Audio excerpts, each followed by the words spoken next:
సంఖ్యాకాండము 13వ అధ్యాయము. యెహోవా మోషేకు ఈలాగున సెలవిచ్చెను. నేను ఇశ్రాయేలీయులకు ఇచ్చుచున్న కనాను దేశమును సంచరించి చూచుటకు నీవు మనుష్యులను పంపుము. వారి పితరుల గోత్రములలో ఒక్కొక్క దాని నుండి ఒక్కొక్క మనుష్యుని మీరు పంపవలెను. వారిలో ప్రతివాడు ప్రధానుడై ఉండవలెను. మోషే యెహోవా మాట విని పారాను అరణ్యము నుండి వారిని పంపెను. వారందరూ ఇశ్రాయేలీయులలో ముఖ్యులు. వారి పేర్లు ఏవనగా, రూబేను గోత్రమునకు జక్కూరు కుమారుడైన షెమ్ముయ, షిమ్యోను గోత్రమునకు హోరీ కుమారుడైన షాపాతు, యూదా గోత్రమునకు యెఫున్నె కుమారుడైన కాలేబు, ఇశ్శాకారు గోత్రమునకు యోసేపు కుమారుడైన ఇగాలు, ఎఫ్రాయిము గోత్రమునకు నూను కుమారుడైన హోషేయ, బెన్యామీను గోత్రమునకు రాఫు కుమారుడైన పల్తి, జెబూలూను గోత్రమునకు సోరీ కుమారుడైన గదీయేలు, యోసేపు గోత్రమునకు అనగా మనష్షే గోత్రమునకు సూసీ కుమారుడైన గదీ, దాను గోత్రమునకు గెమలి కుమారుడైన అమ్మీయేలు, ఆషేరు గోత్రమునకు మిఖాయేలు కుమారుడైన సెతూరు, నఫ్తాలి గోత్రమునకు వాపేసీ కుమారుడైన నహబీ, గాదు గోత్రమునకు మాకీ కుమారుడైన గెయువేలు అనునవి. దేశమును సంచరించి చూచుటకు మోషే పంపిన మనుష్యుల పేర్లు ఇవి.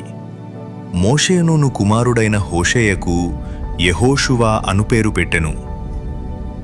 మోషే కనాను దేశమును సంచరించి చూచుటకు వారిని పంపినప్పుడు వారితో ఇట్లనెను.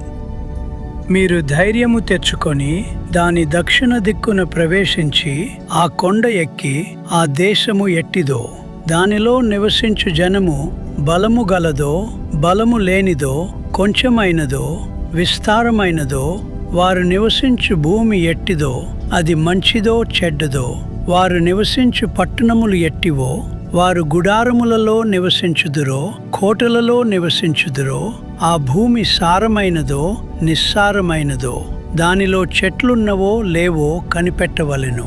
మరియు మీరు ఆ దేశపు పండ్లలో కొన్ని తీసుకొని రండి అని చెప్పెను.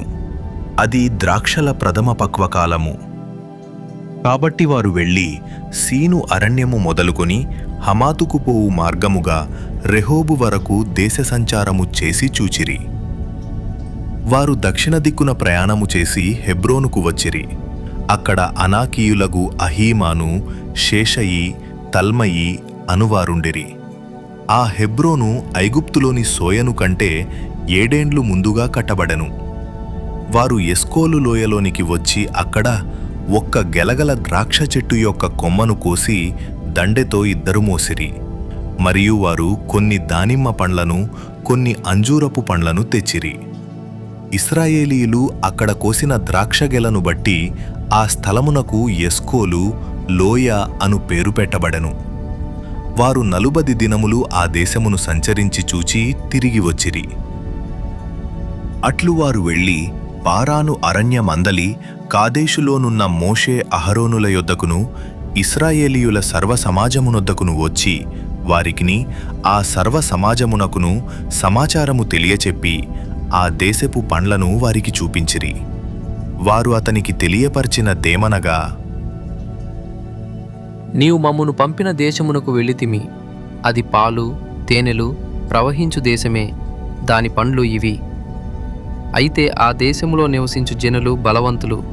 వారి పట్టణములు ప్రాకారము గలవి, అవి మిక్కిలి గొప్పవి. మరియు అక్కడ అనాకీయులను చూచితిమి.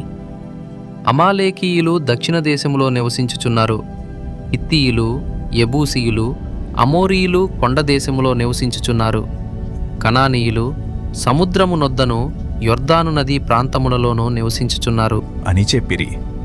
కాలేబు మోషే ఎదుట జనులను నిమ్మళపరచి, మనము నిశ్చయముగా వెళ్ళుదుము, దాని స్వాధీనపరుచుకొందుము, దాని జయించుటకు మన శక్తి చాలును అనెను. అయితే అతనితో కూడా పోయిన ఆ మనుష్యులు, ఆ జనులు మనకంటే బలవంతులు, మనము వారి మీదికి పోజాలము అనిరి.